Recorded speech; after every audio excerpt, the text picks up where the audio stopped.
गुरुग्राम से ले लेते हैं, जहां पर कांग्रेस नेता ने फ्लाईओवर, जो कि निर्माणाधीन फ्लाईओवर गिरा है, उसको लेकर तमाम तरीके के सवालिया निशान खड़े किए हैं। यानी कि अब इस मामले में राजनीति भी तेज हो चुकी है।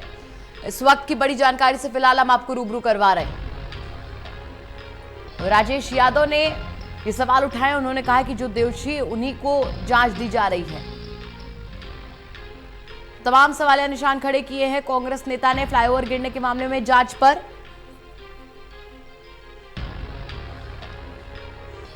उन्होंने कहा कि जो दोषी है उन्हीं को जांच दी जा रही है और अब इसको लेकर राजनीति भी तेज हो चुकी है, क्योंकि 25 दिन पहले ही ये स्लैब डाला गया था, जिसके बाद 26वें दिन ये निर्माणाधीन फ्लाईओवर का स्लैब भरभरा कर नीचे गिर चुका है।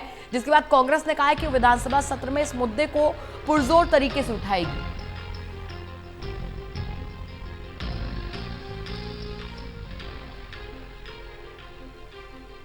इस वक्त की बड़ी जानकारी से फिलहाल हम आपको रूबरू करवा रहे थे। गुरुग्राम में फ्लाईओवर के टूटने पर सियासत भी अपने चरम पर आ चुकी है, उसे सियासी रंग दे दिया गया है।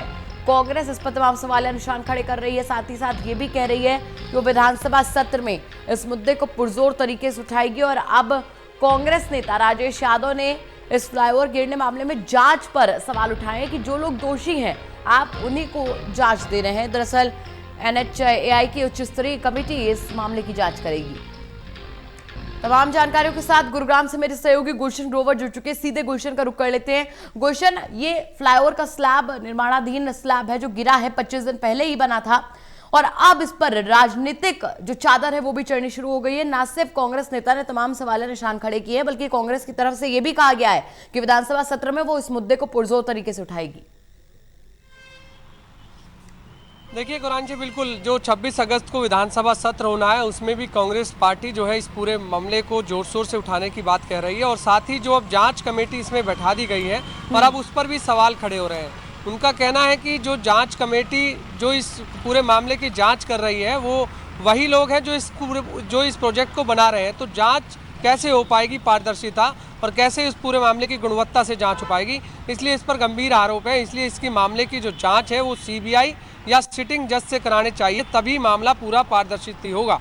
ये जो स्लैब गिरना एक हादसा नहीं है, ये अपराध है, क्योंकि जो मामला जिस तरह से पूरा स्लैब गिरा है उसमें कई गंभीर सवाल जो है यहाँ पर कांग्रेस पार्टी भी खड़े कर रही है। मैं उन्हीं से जान लेता हूँ, इस समय मेरे साथ ही हैं जो राजेश यादव हैं, कांग्रेस नेता जो यहाँ के।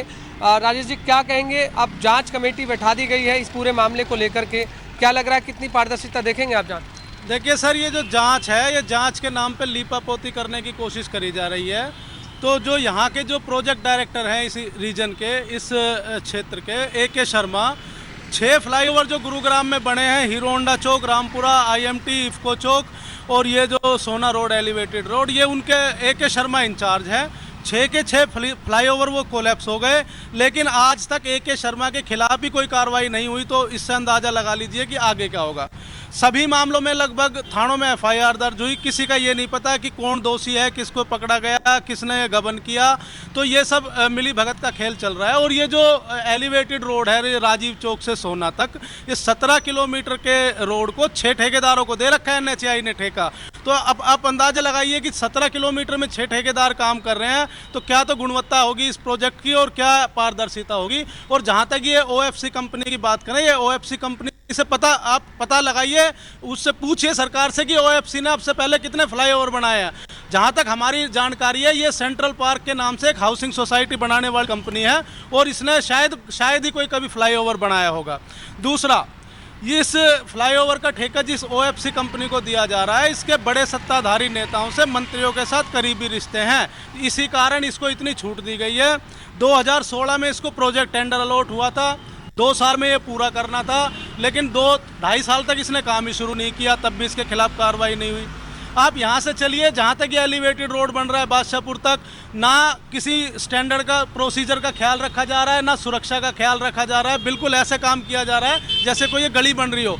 तो इस जो ये OFC कंपनी की मंत्रियों के साथ मिली भगत की भी जांच होनी चाहिए और इसमें पता लगाया जाना चाहिए कि किस किस मंत्रियों का हिस्सा डला हुआ है। और जहाँ तक देखिए, यहाँ के सांसद हैं राविंदरजीत सिंह जी गुरुग्राम के, वो केंद्र में मंत्री भी हैं। इस एलिवेटेड रोड को बनाने का और जितने भी गुड़गांव में फ्लाईओवर बने हैं उन सब का शिलान्यास उन सब का उद्घाटन राव इंद्रजीत सिंह ने किया, उन सब को बनाने का श्रेय राव इंद्रजीत सिंह ने लिया।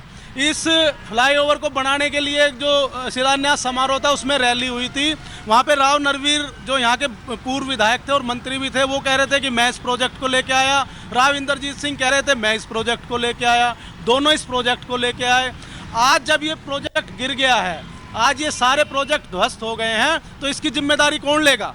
अगर जो शिलान्यास और उद्घाटन वो करते हैं, इसका क्रेडिट राव इंद्रजीत सिंह लेते हैं यहाँ के सांसद, तो इसकी जिम्मेदारी भी राव इंद्रजीत सिंह को लेनी चाहिए। लेकिन देखिए, बड़े निराशाजनक बात है कि वो 5वीं बार यहाँ से सांसद है।